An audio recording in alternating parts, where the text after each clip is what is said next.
How's the stream going? Is it smooth? Can you hear me all right? Can you see me all right?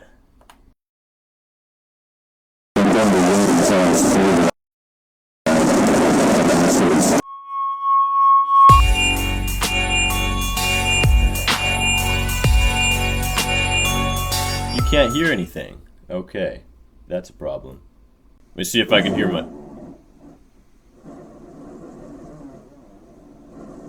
Oh, that audio is horrible.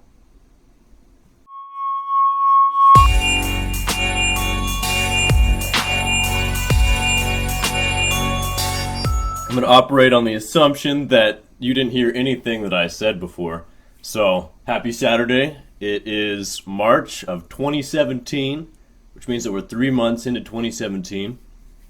I hope that we're all having a good PMO-free day, or maybe month, or maybe even year. So, if you can hear me, which I hope is the case now, sorry about the technical difficulties, we'll try to do better next time, then feel free to type in your questions or what you'd like to talk about or just general topics, and I'll go off on tangents and rants until you stop me and tell me to talk about something else. I'll just start talking about one common mistake that I've made in the past and a lot of other people that I work with, I see them make, is focusing too much on not using porn, right? It's like telling people not to think about elephants. All they're going to think about is elephants. So they're focusing on not using porn all the time, thinking about it often throughout the day. And we tend to move toward what we focus on. Like a concept that they taught us in motorcycle class when I took it a few years back and got my motorcycle license was that you move toward whatever you look at. At least you tend to. So if you're trying to turn as a new rider and there's a curb in front of you and you really don't want to hit that curb, and you're looking at it like, I'm not going to hit that curb. I see it. I'm not going to hit it. You're likely going to hit it. What you want to do is be aware of it and then look where you're trying to go, and that's where your body and the machine will tend to ride. And that's the same thing in, I think, anything. I think that's a concept that we can spread to other aspects of our life. We should be aware of the curb, right? We should be aware of our weaknesses and our ability to relapse and the pitfalls and the dangers, but that's not where we should focus. We should look where we're trying to go. So we should fill our days with things that we do want to do. We should focus on what to do, not what not to do. All right, did you hear all that? Give me some feedback in the chat. So I've got a few ideas for videos coming up, and we actually surpassed our second goal on Patreon, which was $100, and that means that we can start collecting ideas from all of my patrons, and then we can vote on which ones I'll make into videos next. I've got a few ideas that I'm looking at doing next, so I'll post like a poll on Patreon and have you guys vote on which you want to see first. And if you have any suggestions, I'll add those as well. So one of those ideas is talking about, can people damage their penis by masturbating in the wrong way? And I get this question quite often. There's a website devoted to this and to recovery from this called, I think, healthystrokes.com. And they talk a lot about traumatic masturbatory syndrome. And I've yet to do all my research into it so that I can give you the best information. But as far as I've seen, there's not much research into it. But the story goes that a lot of these guys grew up masturbating prone, like lying on their stomachs, and using their hands or something to stimulate themselves, and resting their whole body weight on their penis, basically. And that years of doing this caused some damage, some desensitization, some numbing, maybe caused some inability to get erect. And this is likely, for a lot of these people, also paired with PIED. You know, it's usually not just one thing that causes, or actually sometimes it is, but a lot of times it's not just one factor that causes the ED, but it's a confluence of things. Most often it's anxiety mixed with the porn-induced desensitization. So our minds are so desensitized from all the porn we've watched over the years, but for a lot of us, we also haven't had much or any successful sex during that time, so we're pretty nervous and anxious about performing that first time attempting sex. And then often it doesn't work, largely because of the PIED, and that tends to build up anxiety as well. So we get more and more anxious and stressed out about the whole thing as time goes on. and we develop that performance anxiety. So that's usually what I see paired with PIED.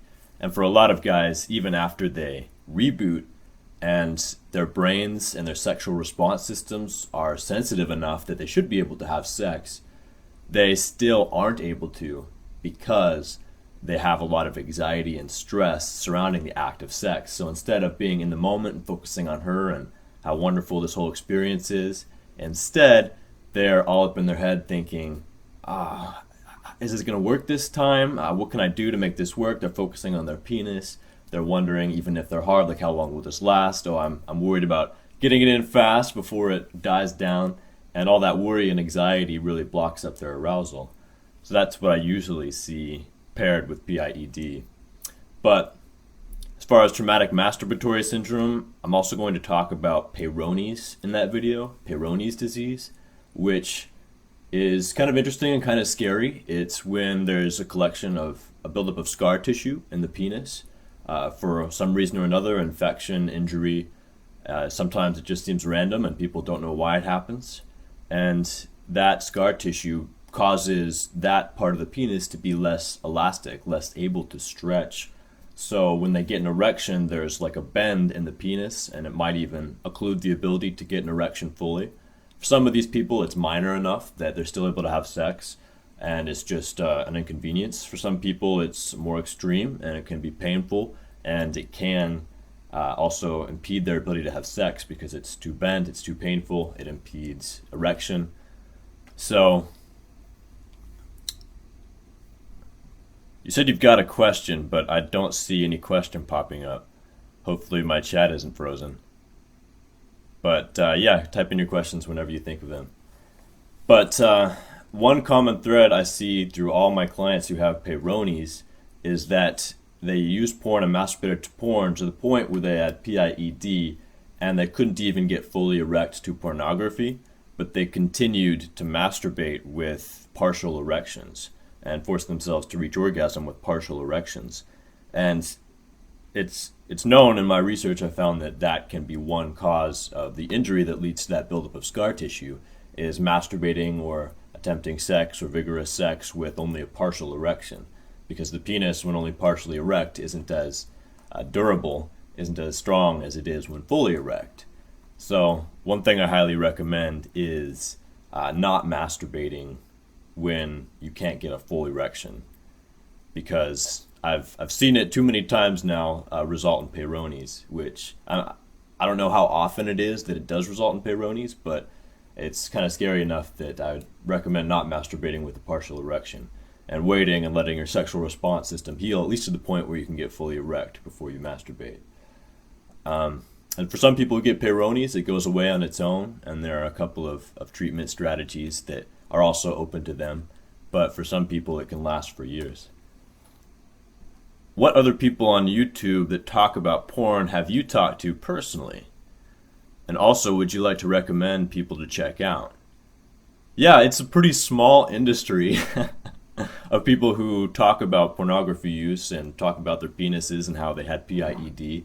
So I know a few of them, certainly. I know Gabe Dean pretty well. We're good friends. He's on rebootnation.org, and he doesn't post so many videos anymore, but he's got some great videos on PIED reboot advice, and he tells his own story. And of course, he runs rebootnation.org, which is a great forum for people to post journals and talk with each other and ask each other questions. And I know Alexander Rhodes from NoFap. I don't think he makes any videos personally, just like I do, but he does do interviews with people, and I think he's planning to do a lot more of that in the future. He actually interviewed with me and a few others last year. I don't think those videos have seen the light of day yet. I think he's waiting to release them at the right time and after he edits them properly. But who else do I know? I know Gary Wilson, of course, and his website, yourbrainonporn.com. Absolutely the focal point for this whole movement and this whole recovery. Anyone who is going through this should absolutely check out his site and look at the research there and the articles there. And he collects so many stories of people who've recovered or who are struggling. You can always find someone who's going through something similar to you. All his videos are great. I think he doesn't need to post more. I'm not sure who you're talking about. Probably Gabe. Yeah, his videos are great, and he's a good speaker live too. I hope y'all saw his talk that he gave at the Cease Summit last year in Houston. It's on his YouTube channel, Reboot Nation, right now, so go check that out. And I gave a talk right afterward. You probably all saw that one too. I talked about the science behind pornography addiction, what happens in our brains after years of consistent porn use, and how addiction forms. And it's really interesting stuff, just the changes that we see across all addictions, chemical and behavioral, how we become wired to have a very strong desire to participate in that activity and have a weaker ability to regulate our own behavior, to exercise self-control, and to recognize the consequences of our actions. And we can actually see these changes happening over years in the brains of addicts, that weakening in that rational ability to self-recognize consequences and control behavior is called hypofrontality. And then sensitization is where our dopamine system that impels us toward things becomes very sensitized toward the object of our addiction. And then desensitization, of course. Yeah, you have me for all the rest of the videos that need to be done. Yeah, that's true. So, other videos that I have in mind to make for the Coach Church videos are how to deal with that sexual performance anxiety, since that's so often that it builds up, even among guys who have had successful sex in the past. Once they develop PIED and fail so many times, it can be easy to get all up in their heads and anxious about the act of sex. So I'll make a video talking about the best ways to deal with that and how to build comfort and trust with a partner to the point where you're not worried about failure. And that's really the goal here, because if we open up to our partners, tell them what we're going through and what we're feeling, and we're comfortable bringing up our feelings in the moment and just talking, then they'll understand what we're going through and they won't be worried about our failure in a couple of times, because they know that we're recovering and that we will be able to have awesome, successful sex in the future. And it's just a matter of time. And this process of recovery, getting over the anxiety, rewiring, can actually be a lot of fun, and it can strengthen relationships. So I'll talk more in depth about that and give an example of how exactly I would tell a partner, like a new partner or a long-term girlfriend who doesn't know about this, and kind of walk you guys through that for those of you who are nervous about opening up to a significant other or a new romantic relationship. Another question I get a lot is what counts as a relapse? And it's really up to each individual to determine what their reboot journey is for them and what counts as a relapse for them, because some guys, they're able to quit porn just fine and they're not really addicted, even though they've developed a porn-induced sexual dysfunction. They're able to quit porn and leave that behind because they recognize that it's bad for their health. And maybe for them, that's all they need to do is quit porn. They can still masturbate a couple times a week and recover their ability to have successful sex. And that's their only goal with that. And that's fine. I don't think that the no-fap should mean the same thing for everybody, and that, it's hard mode, you don't masturbate at all, you don't look at porn at all. I think that most people should not look at porn at all who have developed these dysfunctions or addictions. But as far as masturbation goes or sex goes, it's really up to the individual. Some people need complete abstinence from everything, at least for a while, in order to get their reboot really started well, so that they can recover enough to the point where they can try sex and start rewiring in that way. And some people find that even orgasm that they get during a sexual encounter, tends to set them back into a flat line, and they are unable to have sex or get an erection for a few days or a week or even a couple of weeks after an orgasm. And for those guys, I don't think that's going to be their experience forever, right? As they progress in their recovery, they'll be able to orgasm and their refractory period will get shorter and they won't be sent back into a flat line. But at least for a while, carezza can be very valuable for those people. And for those of you who hadn't heard of it, carezza, it means caress in Italian, kind of a sexy word. And it's a practice of sex wherein orgasm is not the goal, right? It's all about bonding and connecting, and it can feel very different from orgasm-focused sex. so it can be slower and more intimate and gentle. And you're not trying to get right up to the edge of orgasm and pull back. You're just trying to stay at a plateau of pleasure and just have a good time. You can read a lot more about it on Marnia Robinson's website, reuniting.org, I believe, or you can Google Carezza Corner, corner with a K, and find a lot more information about that.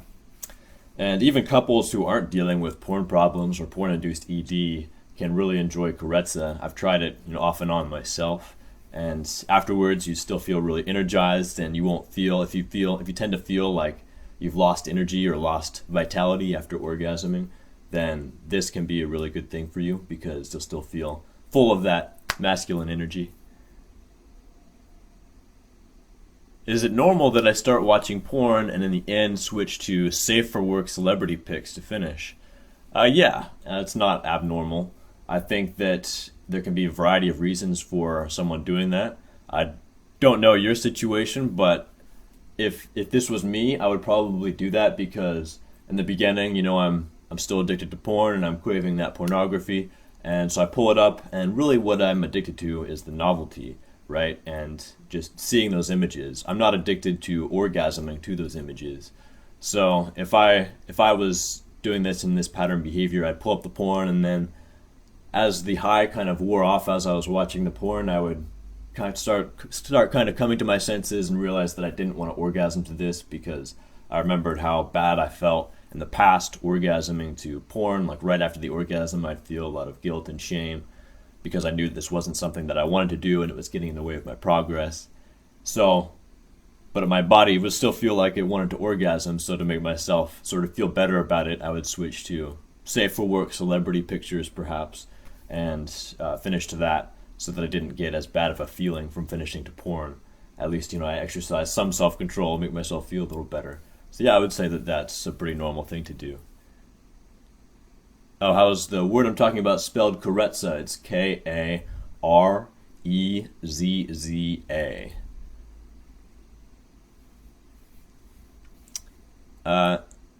Another video that I plan on making is talking about rebooting versus rewiring. Some pretty basic concepts, but I still get a lot of people asking me about the difference between the two and what they mean. So rebooting, I like to think of that as, you've had an injury to your brain, a chronic injury from overuse and overstimulation. And rebooting is the period where you just give it complete rest and you don't look at porn, you ideally don't masturbate, and you probably, at least for a while, a couple weeks, a month, maybe even 3 months, you don't have sex either. And this period is just a period of rest to allow that part of your brain to recover and resensitize. And this is absolutely the foundation of a recovery. But a lot of people think that they can just quit for a certain period of time, like however long it takes, 2 months, 4 months, a year, however long it takes to reboot and resensitize their brain. And then what they want is to have successful sex their first time, trying after that. And for some people that works, especially people who have had sexual experience before developing PIED, because they already have that wiring for real sexual experiences, right? And they're already kind of comfortable with having sex and how it all works mechanically and emotionally. So for those people, especially, that can work. And for people who've never had sex too, that can work as well. But I would say for most, they also need a period of rewire before they can have reliably successful sex. And that rewire is simply rewiring our sexuality to those real experiences of intimacy. Our sexuality is malleable. It can be conditioned. One experiment that scientists did that comes up a lot in discussions about this is an experiment on rats. They had rats, male rats, who had never had sex before, and put them in a cage with a female rat who was receptive and ready to mate. But they'd sprayed that female rat with cadaverine, which is the smell of death. And this is a smell that rats usually hate. They run away from. They try to bury it and get rid of the smell if they're confined with it. But this female right in front of him, right, was such a powerful stimulus that it overpowered his disgust at the smell of cadaverine. So he would mate with the female, and they tried this with many different rats, right? And as he conditioned himself to that experience and mated with her several times over days, he became conditioned as well to the smell of cadaverine. So if they put a toy in his cage with the smell of cadaverine on it, he would go play with it, he would get aroused by that smell because sexuality is malleable, it can be conditioned. Over years of using porn, people condition themselves to stimuli that aren't really compatible with real sex, right? Sitting alone in front of a computer screen, searching for novel images, masturbating themselves, their own touch, and voyeurism, watching others have sex. These are all cues that don't really mesh up very well with real sex. So the beautiful thing is that we can recondition our brains, we can rewire, and we can become aroused by those cues that lead up to real intimacy and real sex. But it takes time to do that, to recondition our brains, and that's the rewire. And this rewire can consist of just hanging out with women, holding hands, kissing, cuddling, laughing and joking, and that can all contribute to the rewire because you're having this emotional connection, you can smell her, you can hear her voice. All these things become cues for arousal over time. And then you attempt sex, maybe it doesn't work the first few times because you're still reconditioning your sexuality, rewiring your brain. And eventually though, once you rewire enough, and this is where being comfortable failing a few times comes in and telling your partner about this and getting rid of that anxiety comes in. But once you rewire enough, you become more and more bonded to her and to the experience of real sex until the point where you can hold hands, and this has happened to me, just hold hands with a long-term girlfriend and get aroused and get erect, and it's a whole different experience. Your talk with Jessica Harris was really great. I think it's really important and empowering for everyone that both guys and girls who are former porn addicts are seen and heard. What are my thoughts about that? I think you're absolutely right. Statistically, we've seen that more guys than girls regularly watch pornography, and more guys get addicted than women, but that's not to say that there's not a significant minority of women who get hooked as well.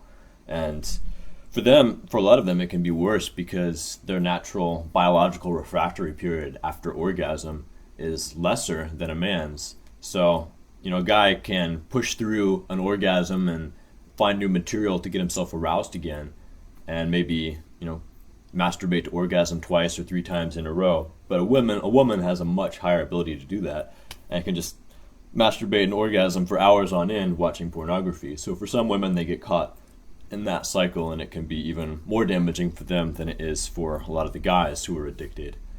So I think that it's really important that women like Jessica get their stories out there and make those other women out there who are going through this not feel so alone. Because that's changing for guys now that people like myself and Gabe and more are putting their stories out there. Guys can go online and search for this and find, okay, I'm not alone. They can go to Your Brain on Porn, see dozens and hundreds of recovery stories and see that, okay, I'm not alone. I can do this. I've got some support. But a lot of women out there still feel that dearth of support, like they're alone, like this is a man's problem and they're a freak for going through it as well. So I'm really glad I got to have that interview with Jessica. She's quite a good speaker, and she comes at it from a Christian perspective, which is totally fine. But I'm hoping for a secular perspective as well to emerge. A woman who has gone through this and realized the damage it had done on her life, and wants to speak out about it like I have as well, just to reach, varying demographics. Because some people who are not Christian or do not identify as religious tend to have blinders on when they hear from a religious individual. I know that I have in the past as well, that that doesn't apply to me. They're coming from a completely different set of expectations and morals, and they just think this is wrong because their pastor is telling them that. But in the case of pornography, that's not true. It can have real health consequences. So I'd like to see a secular individual rise up as well and start talking about this, though I'm really glad that Jessica is as well. Any questions, you guys, about your own personal reboots, tactics for not going back to porn and not relapsing? You want any tips or anything like that? Tips about rewiring or telling a partner about this or even meeting women? Tell me what you want to talk about. What do you do when this happens to you? Hot girl.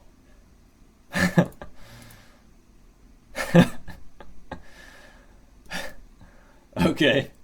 So he sent me a link to a picture of a hot girl. It was a very triggering image. I'm aroused right now. I might start masturbating right in front of you all on this live stream. So what do I do when that happens? Well, I tend to close it pretty quickly. You know, the internet is a dangerous place for a recovering porn addict. Things just tend to pop up that you don't expect. I've gotten to the point where I'm able to maintain mindfulness and realize that this isn't something that I want. And I think that I've been away from porn long enough to recondition my arousal away from those images on a screen. Not to say that I don't ever have temptations anymore. Usually they're temptations for like old videos that I used to really, really like. But just random pop-ups, you know, once you're away from porn for long enough, unless it's like randomly something that really, really turns you on, it doesn't need to be a big deal anymore. You just close it out. And usually, I don't think I've ever been drawn into a relapse. Well, actually, maybe once when I first started relapsing in that first year. I was drawn into a relapse from pop-ups, like started image searching, and it can really lead you down a slippery slope. It's one description I read once of the addictive process is it's like a funnel, right? Once you get onto the edge of that funnel, it doesn't feel like it's very dangerous. The ground is still pretty flat, right? But as soon as you start walking down that funnel, it gets steeper and steeper, and then before long, it's too late to climb back out, right? And it feels like we're just free falling into a relapse. So I learned a long time ago that starting down that funnel at all is a bad idea. So if I like see an actress in a movie that I think is really attractive, I relapsed before, in that first year, you know, before I started coaching anyone, I relapsed by searching for those, and then that just started leading me down that dark tunnel, and I would fall down that funnel again. So I don't search for those things anymore. I just know that where that leads, and I can be mindful enough now to recognize that that's not somewhere I want to start going. So yeah, I closed those closed those links. Thanks for sending me that, by the way. I remember when you told your story, you said that you told the girl you met about your struggle at the second date or so. Haha. My question, when would you recommend to open ourselves to a new girl?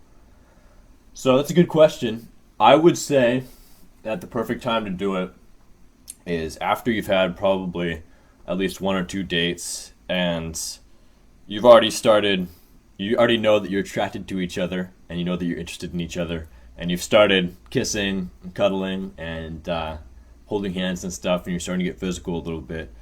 And at that point, before you attempt sex, I would say, is the best time. Like after you started getting physical and before you've attempted sex is the best time to open up to her about that. And how I did it was, at that first time, I was a little nervous, sure, but I was just thinking, I was in like this high, because I finally knew what was wrong with me. I felt so good about that I could finally see light at the end of the tunnel, that was sort of giving me wings and letting me fly forward without too many worries. So I think it was our second date. Yeah, it was our second date. We went on a run in the park, and as we were running, I decided to tell her about this. And I think I just said, I prefaced it by saying that I'm going through some life changes right now, and I'd like to tell her about it if she wants to know. And she said, yeah. So I said, well, you know how most guys watch pornography, right? And she was like, yeah. And I said, well, I started using pornography from a young age. And like before I really knew much of anything about sex, and I kind of got hooked on it and used it for a long time. And it led to me being unable to actually have real sex because I was conditioned to using pornography so much that real sex didn't feel natural for me. And this has actually become a phenomena among a lot of people in my generation who grew up with the internet, and it's called porn-induced erectile dysfunction. And afterwards I sent her the link to Gary Wilson's TED Talk, The Great Porn Experiment, because I felt like it was important for her to get that information not just from me but from some reputable sources so that she knew this was a thing. And see, I told her that once I realized that porn was bad for me, I quit completely, and I'm dedicated not to using it anymore. But that was pretty recently, and I didn't know how long it would be until I was, able to be a full romantic and sexual partner. but that I really enjoyed getting to know her, and I wanted to keep doing that. I just wanted her to understand what I'm going through right now and give her that whole truth so that she has the ability to make her own choices. And she digested that for a bit and asked some questions, and after that she stayed with me and supported me, and we had a beautiful relationship. You stopped with PMO on the 1st of January. How was the 31st of December on the year before? Did you fat more than once on your last day? So, yeah, it was the 31st of December, I believe. And I woke up in the morning, I remember, and I had my computer in bed, and I was just watching YouTube, and came across this unboxing channel. And it was this woman who was unboxing things, and that aroused me for some reason, so I started to masturbate to that. And it was actually in that process that I realized, what am I doing? I'm wasting my time, I'm wasting my life. I feel like I really need to find out if masturbating and pornography could have something to do with my inability to have sex. Because I had that strong feeling by that time. I'd had that feeling before, but the information wasn't out there, the concrete proof that I needed to really recognize that it was damaging and quit. But I had a suspicion for a long time, and I felt like it was finally time to man up and seek out that information as thoroughly as possible. And that's when I found Gary Wilson's TED Talk. So I didn't even fap to orgasm on that last day. It was, just edging, I guess you would call it. And then I had a realization and found Gary Wilson's TED Talk, and that's when I quit, and I did not masturbate again until 7 or 8 months later, probably. We've been going for about 40 minutes now, not counting the technical difficulties. So I gave you some idea of the videos I have coming up in the future. Think after this live stream about what videos you'd like me to see and make suggestions on my Patreon page. And then I'll start a poll pretty soon so y'all can vote on which ones you'd like to see coming up first. And if you have any more questions, be sure to get them in quick.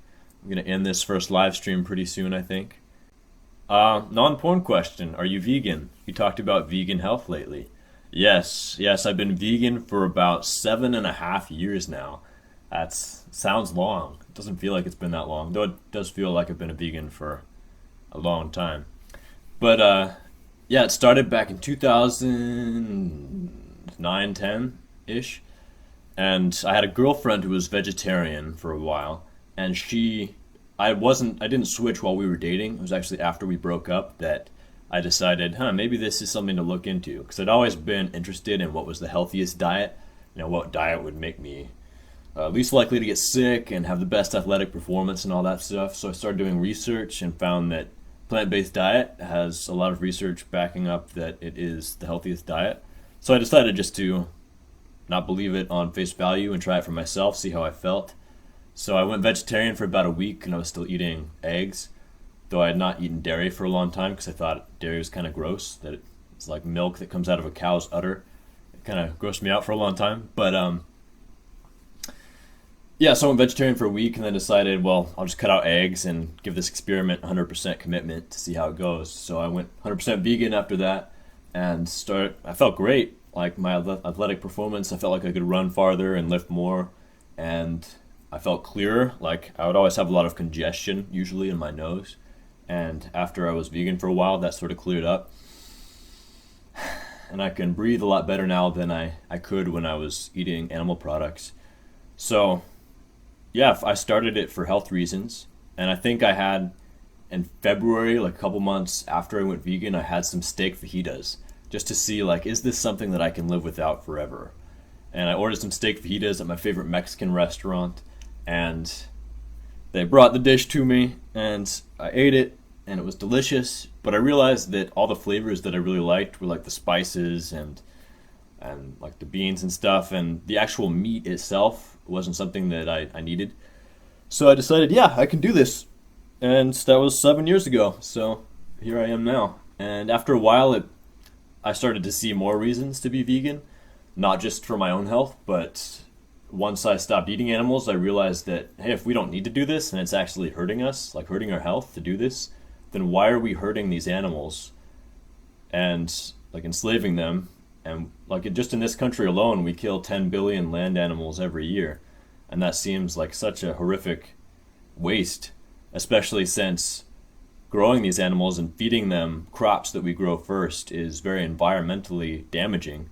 The absolute biggest suck of fresh water is animal agriculture, to grow the crops that we feed to them and then to feed them the water as well. And it's also the biggest contributor to pollution in our natural streams. Like, I don't know if you've ever seen pictures of lagoons outside of like a pig farm where they just store all the feces and the urine and the pus and the vomit and everything from this operation, and that stuff leaks into the water table and pollutes our streams and everything.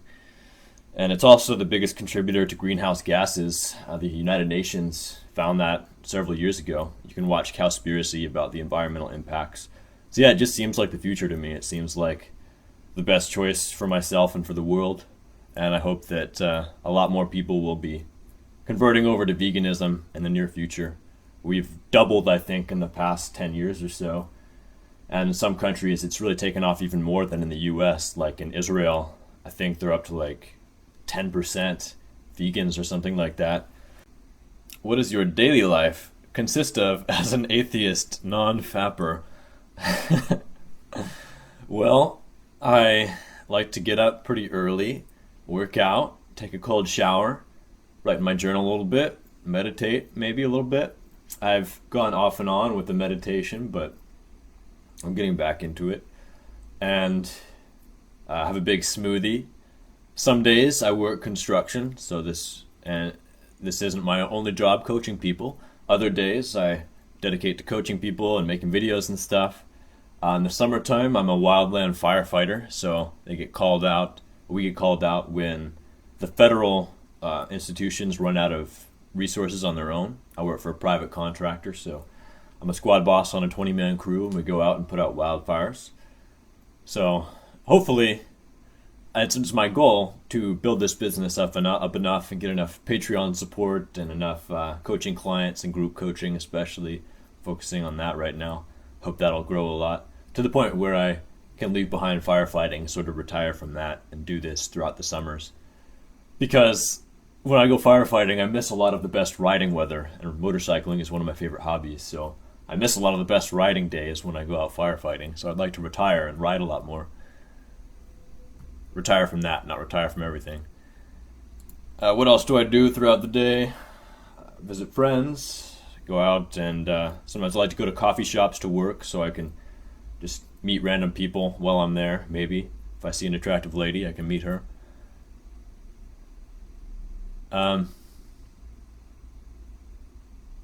My family all lives in the area, so I spend a bit of time with my family. My sister had her first baby last year. She's just over 4 months old now, and she's my first nephew/niece. So I like to spend what time I can with her, go down and visit her a lot, and she's just a bundle of joy. I love kids, I love babies, even though they can be horrible sometimes. But this baby is pretty good. She's awfully cute. Thanks. Yeah, she's brought a lot of joy into the family for sure. I don't know about you guys, but someday I'd like to be a dad as well. At least 2 or 3, maybe 4 or 5 kids. But right now I haven't yet found the right lady to be the mother of my children, so that's probably a good first step before I start having kids. At least that's what my mom thinks.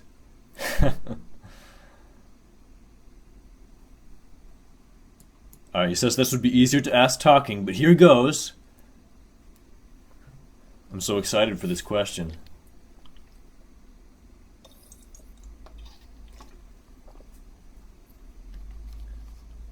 There are several groups involved in the debate about porn. For example, women's groups, former porn addicts, Christian groups, pro-porn people like people who identify as sex positive, and sexologists. Of course, people in these groups are not 100% homogenous in their opinions, The debate is about several different things concerning porn, and everyone is not knowledgeable or talking about everything. Sure, sure.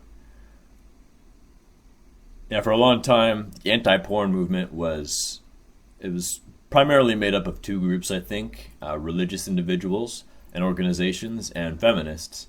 And now, unfortunately, in third wave feminism or fourth wave feminism or whatever we've reached at this point, a lot of feminists tend to embrace pornography as an expression of their power. Like, I should be free to engage in this if I want to. And yes, that's true, but pornography on a whole is not a feminist institution. I don't know. When I used to browse those pornography sites, on the front page, like, a lot of the stuff was rough and abusive to women, and it didn't seem very empowering for the woman, right? A lot of times it was just her being used by a single man or a gang of men even as a sexual object. That seems like antithetical to feminism, but unfortunately a lot of those third wave feminist speakers have adopted it as being something that they support, the pornography industry as a whole. Of course, that's not all the people. Gail Dines is one of those feminists who's still out there, powerful woman, really railing against the pornography industry. I feel like people with different opinions are not talking with each other and even resent each other. This is a shame, I think. What are your thoughts on this? Here in Sweden, different feminist groups are fighting about this issue. Yeah, just what I was talking about. What are my thoughts on this? I think that, unfortunately, a lot of people, not just about this issue, but about a lot of issues, are very close-minded, and they're stuck on a side and unwilling to see proof or evidence that is contrary to their position. I see this in some sexologists who write about pornography. They've talked about pornography as something that cannot be addictive and cannot be damaging in and of itself for long enough that their credibility and their career and their reputation is kind of tied up with that opinion, which is unfortunate because it means that they, I think, have to be closed off to the idea that pornography can be damaging. And I don't think it is a need, but I think that they feel it as a need.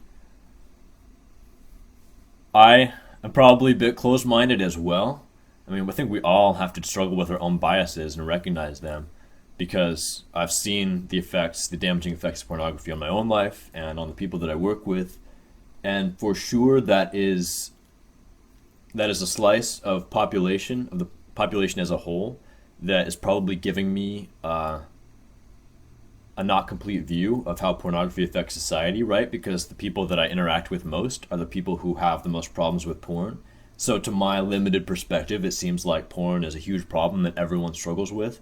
And I know that's not the case.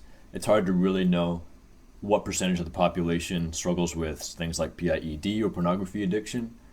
But I know that it's absolutely a real thing. And to that extent, I'm closed-minded about people who say that pornography addiction doesn't exist or that behaviors can't be addictive. Have you had a conversation with someone about porn where the two of you didn't agree? If so, how did it go? Yes. Some of the people I've interviewed with who've interviewed me have certainly challenged a lot of my opinions, and I actually thrive on that. I love interviews and conversations like that where there's some spark, between us and some challenge and some conflict, because I feel like that makes me rise to the best of my ability in trying to prove to them and show to their audience the reality of this situation. So it went well from my perspective. I gave the proof that I've collected and talked about the research that's being done currently.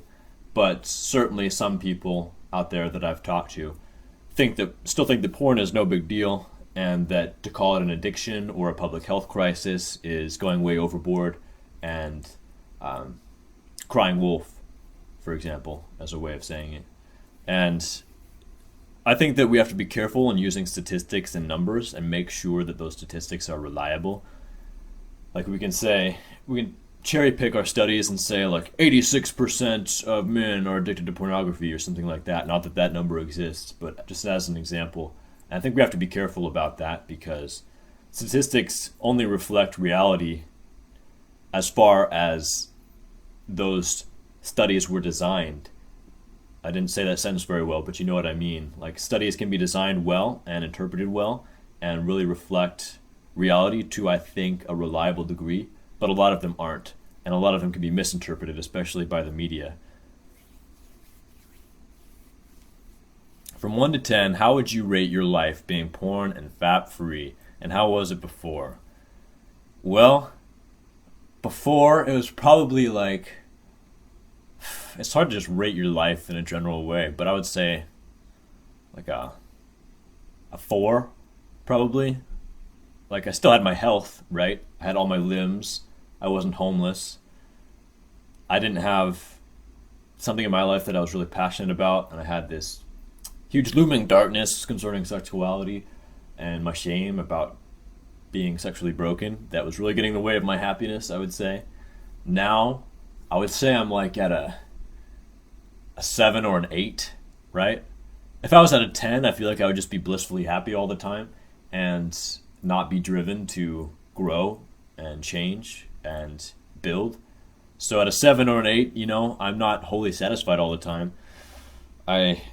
There's still a lot that I want that I don't have. There's a lot that I want to build that I haven't built yet. So I'm dissatisfied a lot of time, but I think it's a healthy dissatisfaction that drives me forward to do the things that I want to do and to accomplish my dreams. But I feel great. I feel like I'm at a good place to do all of those things.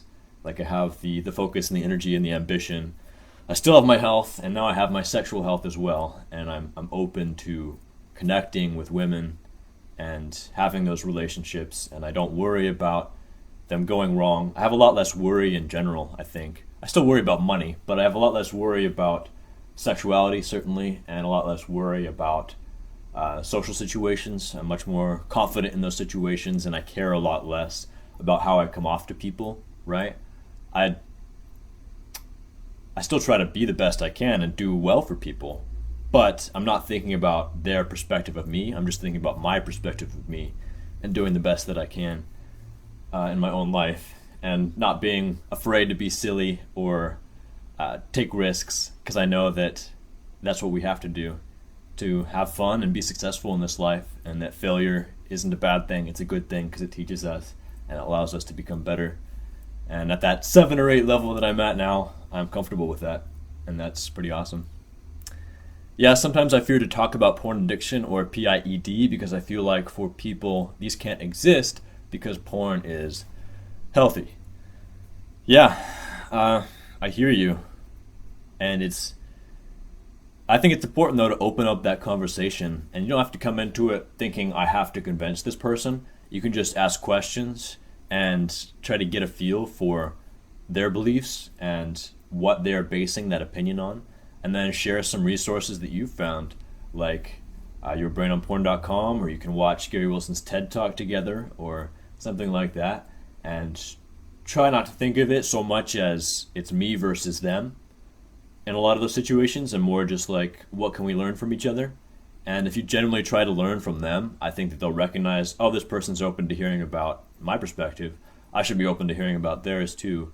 And hopefully their perspective will be changed by the information that you're then able to share with them.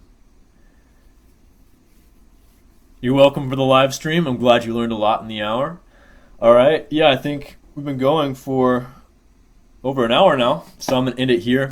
Edit out some of the white space for the recording that I'll make for the future. And for everyone out there who's watching this after the fact, be sure to join us next month for our next live stream. Bring your questions. This is open to all my Patreon supporters. You can pledge as little as $1 a month on Patreon. I'll put that link in the description below, and join these live streams and also get other benefits at the higher reward tier levels. And I hope you all have a wonderful PMO free day. I'll see you next time.